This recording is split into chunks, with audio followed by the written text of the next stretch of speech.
We need to talk about this.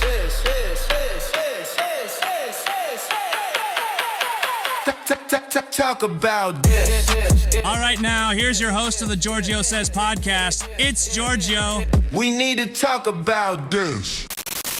All right, my friends. Happy Tuesday. And you know what today is? If you don't know, then what are you been doing with your life? Obviously, today is the season 6 premiere of Real Housewives of Salt Lake City.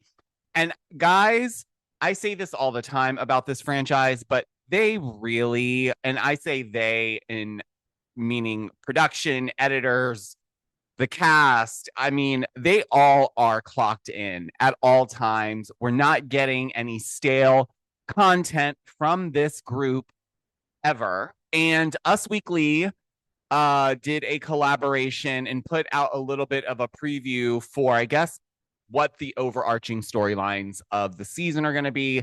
And it's giving very much Blair Witch Project. I'm here for it. It's kind of giving Witch Hunt. And yeah, I'm very excited. We are definitely going to be tuning in tonight live.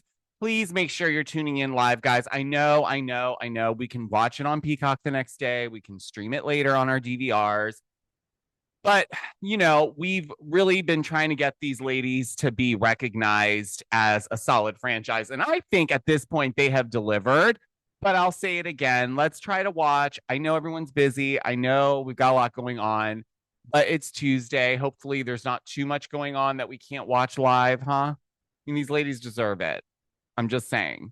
Anyhow, yes, very exciting. I actually have a couple things I want to talk about today. It's not going to be a lengthy podcast at all, but I do want to share with you on the last episode I did with James. We kind of were collaborating on what we thought the reunion seating chart for season 19 of Orange County would be. So I'm going to share with you guys here first the predictions. James and I kind of collaborated. He sent me his prediction of what he feels it should be. I switched two people around because I felt like it made more sense from my POV. But I'll share that with you guys because I think, you know, this reunion is going to be very telling as to what direction this specific show is going to go in, quite honestly.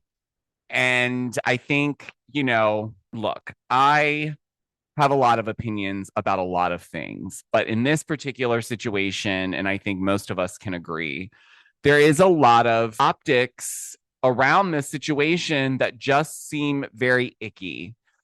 And it's not only just the isolation of Katie, it's also, I'm looking at, dare I say, production. Yes, James is a friend of mine, but listen, at the end of the day, James doesn't represent all of the producers, but, you know, this is something that should have been, I don't know.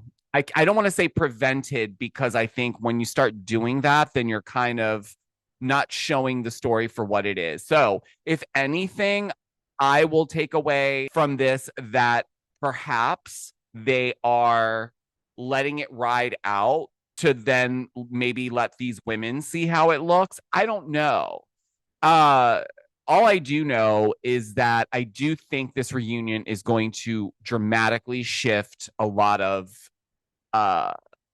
alliances and friendships. I really do. I'm not even trying to be dramatic. Like I can be a very dramatic person.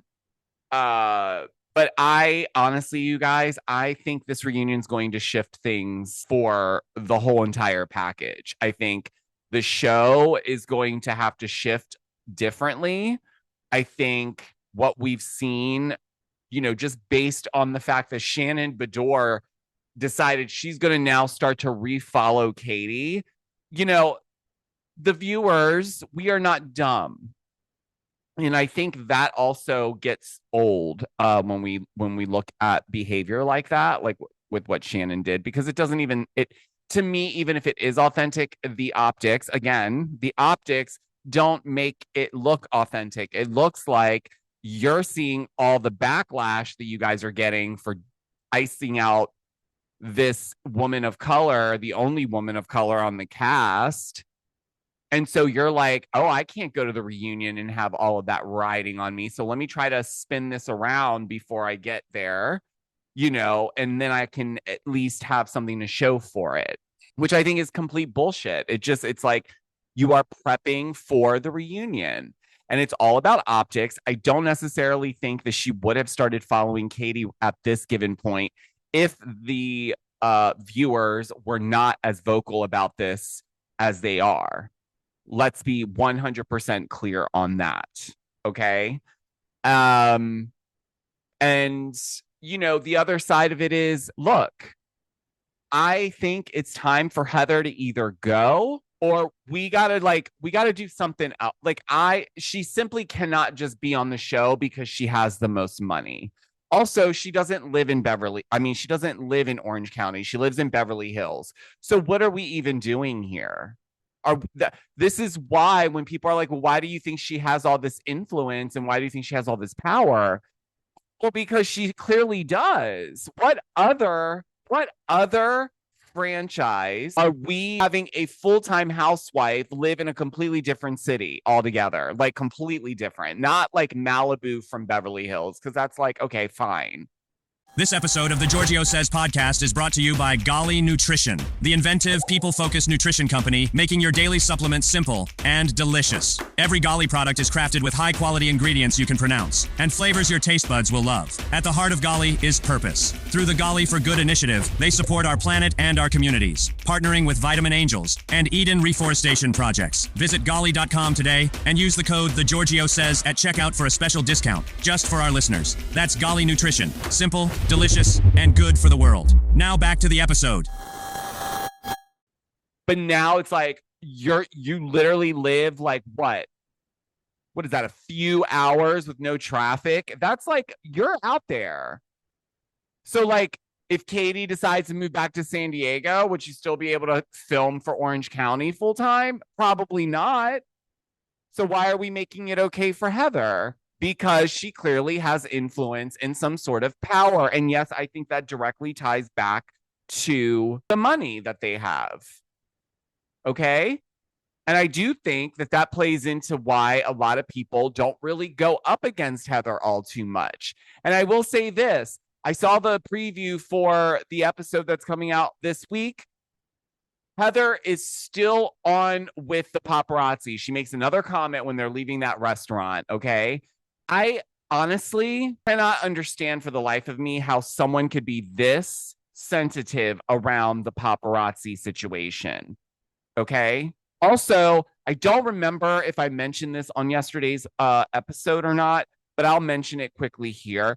The paparazzi that was featured in that episode where they're walking down Rodeo Drive, in my short recap, I made a joke saying, is this person a pay for play? And I didn't mean it like legitimately pay for play, like that was just a paid actor, like literally.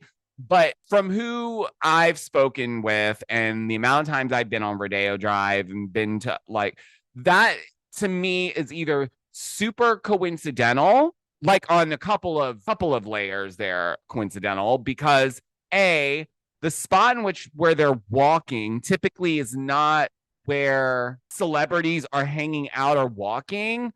And B, paparazzi are typically not there. Okay.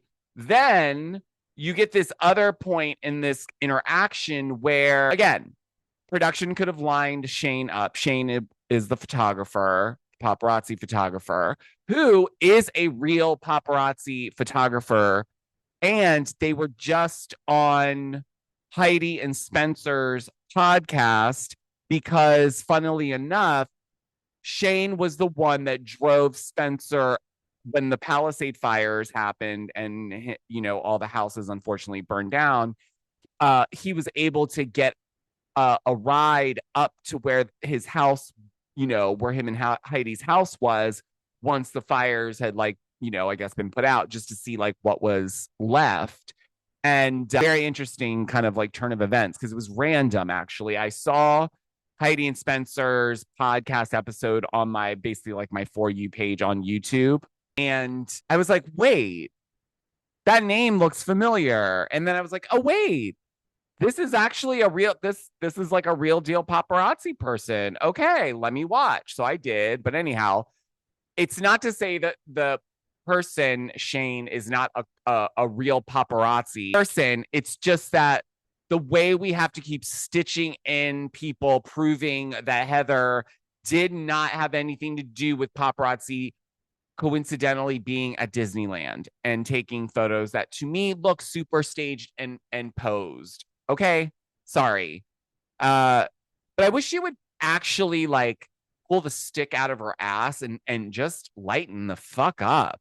It'd be so much funnier if she was like, yeah, you know what? I was like having a day and I thought it would be nice to have some I don't know, come up with some, just lean into it. You're on a fucking reality show, by the way. You know, like this isn't like lifestyles of the rich and famous where you're here to just show us all of your like nice things that you've spent with all this like exuberant amount of money you have. Also, the whole situation around this season, watching Heather has been very interesting. So I believe she should be also called to the carpet on some things because I don't feel like her hands are as clean as she's trying to, come off. There's some instances where I'm like, there's absolutely no way you had no involvement in this or had any conversations around this coming up. Do you know what I'm saying? So, she's like I said, she's using that early 2000s media training playbook and, it just doesn't work anymore. It just doesn't work. You can't be that way. And people can see through stuff. One thing I've always said and will continue to say about Heather, though, she's a damn good mom. A damn good mom. And I will never say anything less. Everything that I've seen and heard about her as a mom and as a wife, outstanding. And I will always give her flowers for that because that's not typical, unfortunately, with everyone.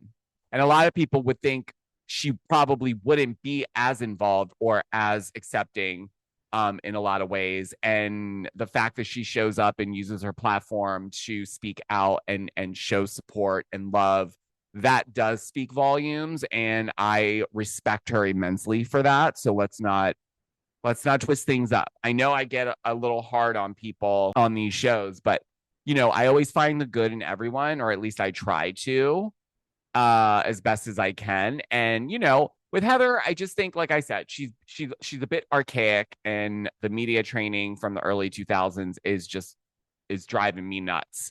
So I would like to see next season either she not be there because she doesn't even live in Orange County, or we get something to spice things up.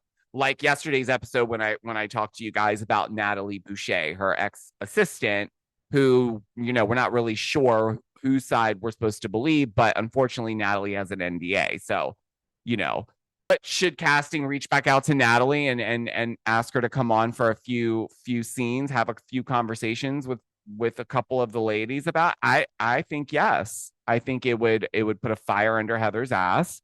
I think that's if production, casting, etc.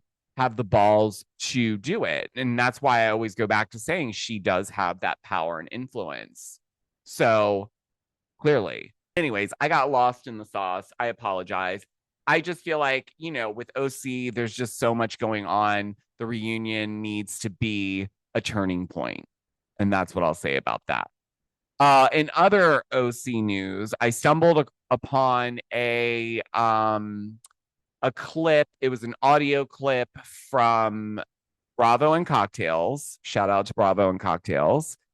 They were on their podcast talking about how, I guess, alleged, and this is based on what they said, allegedly a friend who's close to Slade and Gretchen were trying to force Bravo and Cocktails to put out a story about Katie hiring this PR reputation management firm that Meghan Markle allegedly uses. And that, that's why, you're seeing all this uptick in like fans coming to her defense and like all these positive like articles coming out and whatnot. And I just was like, wow, this is so fucking hypocritical because you guys, this is why people are mad. And I hope this does get brought up on the reunion. And you know what? If it needs to be a 4-part fucking reunion, Andy, then let's fucking do it. You've given us 3 parts for shittier seasons. So I would be absolutely okay with getting 4 parts for this because there is so many layers and things to break down. I just don't think 3 parts is going to do it. But who the fuck am I? Listen, I think we need to get some things really straight at this reunion. And in order to do that, everyone's got to come prepared. But Gretchen and Slade allegedly trying to force a blogger to put out a story about another cast member is like, what are we? Is this a lick back? Because then I guess my question is, are you doing that to get back at Katie for allegedly telling Kiki something that Kiki says absolutely was told to her by Katie, and Katie's standing on her hill saying she absolutely did not tell Kiki that information, but that Gretchen and Slade both talked about it that night at Mastro's? So we're going to ask Katie and ice her out. This episode of the Georgio Says podcast is brought to you by Pop Pop and Ya-Ya's Smoky Pet Treats, where every bag has a story, and every bite is made with love. Each Pop Pop and Ya-Ya's Smoky Pet Treat is 100% natural, gently smoked to perfection, and made with just one ingredient, either chicken or beef. Your pets won't say no. No preservatives, no additives, just pure, savory flavor your dogs will love. Perfect for snacking, training, or even crumbling over their meals for an extra tail-wagging treat. Visit ppyytreats.com today to shop their smoky chicken breast strips and smoky beef strips and tell them Georgio sent you. Now let's get back to the episode. Even though other cast members, if not all of them, have interacted or spoken to or hung out with a quote unquote blogger, I don't know why that is so strange and why that's so weird. If the things that happened with Shannon in the recording needed to be discussed and Shannon wanted to be angry about that, I can see that. Do I understand why Katie did what she did? Yes, I've said that from the beginning. But I can also understand why Shannon would be pissed about that. However, I also feel like we have Gretchen coming on here, and maybe it's looking like you did have ulterior motives, Gretchen, and you have Jen wrapped around you and Slade's finger now. Because we all know from what we've heard, okay, Vicky has said it, multiple people have said it, okay? You guys play dumb, and then you don't remember what you said. And then when Gretchen is lying, she's misspeaking, right, Jen? Like on Watch What Happens Live, when you're like, girlfriend, what was that about, girlfriend? No, girlfriend. Your girlfriend is a fucking liar. That's what happened, girlfriend. What do you mean? But it's okay. It's just misspeaking when Gretchen does it. When Katie misspeaks, or if she exaggerates, she's a fucking liar. You are the worst piece of shit ever. Like, it's just wild. It's wild because that means people are not either self-aware of how things are going to come off. And listen, we all have moments. All of these women have moments. I'm not saying everyone needs to be like on their P's and Q's about how everything's going to come off in the moment. Be yourselves. But I think at the end of the day, we are stretching it thin here this season. We are riding the Katie, train through the first half, right? And now we're going to pick back up on, oh yeah, Shannon might still have a problem with drinking. Let's go back to talking about that. Let's talk about the fatty photo again. And let's come for Tamra again. It's the same rinse and fucking repeat for some of these cast members. And I'm sorry, it gets me fired up because it's like, I don't want to watch this shit every season. I don't want to watch this shit. Jen should be planning her fucking wedding on the beach. Her White Snake themed music video wedding on the beach where she's wearing her bikini and her fucking veil. And she's got People magazine taking the exclusive photos of her and Ryan on the beach. By the way, if you guys haven't gone and purchased the Matthew Boyer book, Recalibrated, I think it was. I made a video on it. I read it. it's worth the $6.99. He basically alleges that Ryan was, in fact, a bookie. Not that anyone's fucking shocked by that information. However, Jen is a fucking liar too, because you played dumb, and this man, Matthew, was in this book detailing the amount of times you were also benefiting off of the perks that Ryan was receiving from being a bookie. All the while, Matthew was basically the puppet master running the strategy. And Ryan was just out there, just the face of the fucking show. You mean to tell me Jen doesn't know what's going on? No, I don't believe that. So it's interesting that she can shift and not remember or not say, like, she can't just be honest. This used to be your so-called close friend. And might I remind you, Jen, last year, when everyone was coming after Ryan, and some would say I was one of those people that spearheaded that with my video, whatever you want to say is fine. Katie was there for you. She supported you during that time. Okay? So what happens, let's just say, next season, because we know the tables can turn at any time. And listen, don't think this book's not going to spark more things up for Ryan if Jen comes back on the show. So if things get brought back up again because things are mentioned in this book that will absolutely fucking get talked about if Jen comes back, what is that going to be Tamara's fault too? What are you going to do then? Because they're going to have to find something to talk about. They're not going to go after Katie again. And I'm going to tell you one thing right now. They're not going to get rid of Katie after this. They're not. Because if they do, there will be such a fucking uproar. I'm telling you. So she will come back. Jen, you may come back as well. But it might be on you next season. So it's interesting that you're putting all of your eggs in the fucking Gretchen basket. Because even if they bring Gretchen on, she has a lot to answer for too. Your deadbeat husband, for starters. I just feel like it just bothers me that it's just playing out this way, you guys. I have no other way to express it. I can't, I'm authentic. I say it like I see it. That's it. But anyways, in other news, we finally got the Wife Swap Real Housewives Edition trailer. Oh my God. If you ever were a fan or watched Wife Swap, I was obsessed with that show. I loved watching it because it was always great. I loved at the end when the couples would come together at the end and give each other notes, and it was sometimes really emotional and whatnot. This is so dynamic. I see a lot of people complaining because they thought it was supposed to be Wife Swap, like Real Housewives, like within Real Housewives. I'm actually really happy that they're doing it with normal housewives. That makes it better for me. If they did it with other housewives from other franchises, that would get so boring, so stale.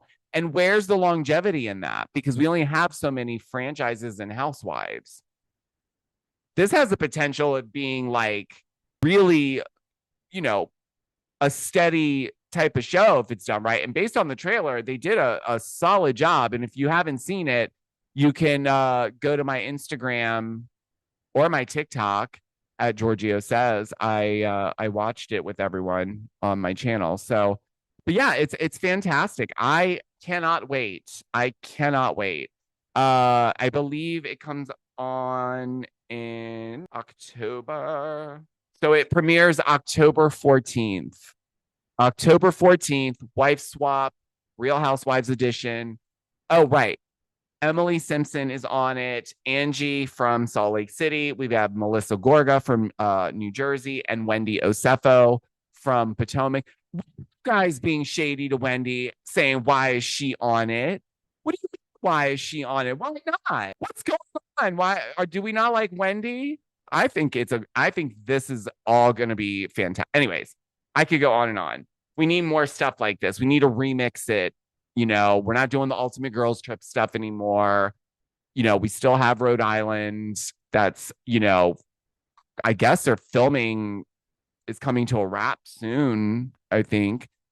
New Jersey is quote unquote test filming, which by the way, did you guys see Luann on the Page Six podcast with Evan? She was discussing the test shooting, and from her angle, she was like, "There's no test shooting. They're shooting. They might be testing like some new people, but they're filming. Like they've got the lights up, and there's budget being spent, so they're not just like playing games, like seeing how it goes. They're filming." Which makes sense. And like I don't know why I didn't think of that, but like she would know, right? But yeah, that's interesting. So it's clear Teresa is not spearheading it. This is why I'm saying, you guys, all of you out there, the Teresa stands, you guys have been very quiet. You've been very quiet. I don't mean to entice you or antagonize. Hold on, I'm sipping my coffee. I don't mean to antagonize you, but I do wonder what happens now, guys, because I'll tell you one thing right now. It seems like it's moving ahead. And you know what else is telling? The whole situation on Jeff Lewis Live, where Teresa all of a sudden changed her tune and was like, never say never. And I could, I could see us moving past things. Except when Dolores was doing her episode with two T's in a pod, she was dumb smacked by that information. That was news to her. She would never say never. What? Oh, okay. So I was like, oh no, that's all bullshit. And I think production knows it's bullshit. And I think she's trying to virtue signal to the network and production, So listen, you rode this train out and you let your ego get the best of you. You kept choosing people that were, in my opinion, not the vibe, and let them ride you into the ground. You let that burn your relationships with family, your friends. It's ridiculous. So at any rate, stay tuned for that. Also, I'm hearing Beverly Hills is coming either end of November or end of December. Can't confirm yet which side of that season it is, but I'm hoping it's the end of November. In my mind, in a perfect world, BravoCon, they're going to give us like a tease of like the first episode, like the first, like, I don't know, 10 minutes. I don't know. I could be making this up. I am making this up, but I feel like something's going to be unveiled. There's probably gonna be a lot of things unveiled, but I'm saying like something around Beverly Hills should be out. Either the trailer or I don't know. The trailer actually should come out in October if it's gonna come out in November, end of November or early December. They're not gonna do it after mid-December though, because then that's the holiday and then that runs right into 2026. They're not gonna push it out into 2026. That's my guess. But anyways, what do I fucking know? Anyways, guys, I am very excited. My Housewives in the Stars tarot deck is available on sale. Pre-orders did end the 15th, which was yesterday. Pre-orders did ship out. Thank you to everyone who has been supporting my merch store. I also have the Baby Gorgeous merch collection available in the merch store. So go and check that out. Unfortunately, free shipping was only available with pre-orders. So now shipping is not free, unfortunately. But I did say this yesterday. I am able to ship internationally. So a lot of you guys that were asking me in London and Australia and Ireland, yes, the answer is yes. You can absolutely get it shipped to you if you are into astrology and tarot readings. The cards are all kind of changed to mimic Housewives related things, but they play off of the real deck of tarot, and all of that is listed on the back of the box. So super fun. Also, I'm going to be doing a collaboration with Fem Tarot using these tarot cards. I have shipped out a deck to her. She is one of the best mediums and tarot readers out there. And I'm not just saying that because she's my friend. she really is the real deal. She's predicted a lot of stuff. But anyways, I'm excited for that. So we're going to do a collaboration, her and I, and we're going to do like a Bravo reading where she's going to use my deck. So I can't wait. Also, I'm so bad at this and I forget to do this, but I am also on Cameo, guys. And on Cameo, you can book me for pretty much anything, but I get booked a lot for custom music. So I just did one for someone who was having an anniversary with someone. So I wrote a custom song on basically some notes that that person gave me about their spouse and wrote a song in the genre that they requested. So if you want something like that, or you want a podcast jingle or a jingle for your brand or any of that, book me on Cameo. I have a quick turnaround. I'm quick and I give more than one option at the end. So you get more bang for your buck. So there's that. If you're watching this on YouTube, please hit subscribe, hit the like button. And if you're listening to this, anywhere you're listening to your podcast, please let me know your thoughts on what we discussed on this episode. Also, give me 5-star rating. I would really appreciate it. It does help the podcast out. And yeah, I guess I will. Well, yeah, I'll be back tomorrow to recap Salt Lake City for you guys. I'm so excited to be recapping more than one Housewives show in a week. Fantastic. All right, guys, listen, I hope you guys have a great rest of your Tuesday. Please stay safe. Watch Salt Lake City tonight live. Let's try to get those numbers up. Let's try to show them that they're here to stay. Oh, I said I was going to show you guys my prediction for the seating chart. I'm going to plug that in here, okay? I'm going to show it to you guys, and then I will really say goodbye now, okay? Because I know I will talk for like 3 fucking days, and you guys will be pissed at me. All right. Until the next episode, guys, I'll talk to you on the next one. Bye. We need to talk about this.